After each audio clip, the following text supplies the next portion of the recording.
Well, a week away from Thanksgiving and folks are already showing their thankfulness. Today, 2 cancer survivors headed to Colton Health in Greensboro for their annual way of saying thanks to the staff who helped them save their lives.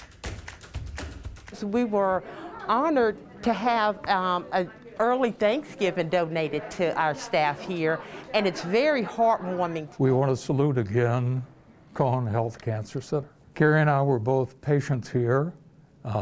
We were treated so fairly, and this is our 3rd year for doing this. Well, we started this during the pandemic when, all healthcare workers were just slammed. And it's just a way for us to say thanks again to all of the employees here and all the hard work that they do. So to see that Mr. Gaffey and his wife were previous patients, they're in remission and they're thinking to give back to us, it's enough for me to overflow right now. Every day, Carrie and I are thankful that we're able to contribute just a bit to this community. We give care to our patients every day, and that's what we're here to do. But for them to turn around and show us some care, and we can take a minute to sit down and have a lunch and say, hey, someone thought about us today.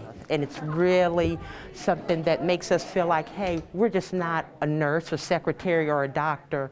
They see us as human beings, and they really care for us as well. That is absolutely beautiful. I've never seen that exact concept, but our first responders, our people in the first line, our doctors, our nurses, they do so much. And especially someone who's battled cancer, they've been there every step of the way.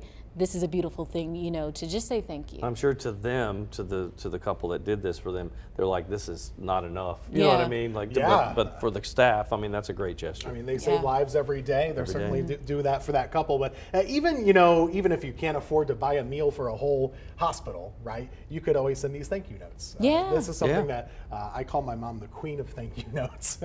And I try to remind myself to be more like her sometimes and write more of those things because even for smaller things, it is appreciated. And something as small as a thank you note really goes a long way. This is something, on a large scale, but just in general, just say thank you to people. It makes, all the difference. Handwritten too. There's just something about a handwritten note. Great story.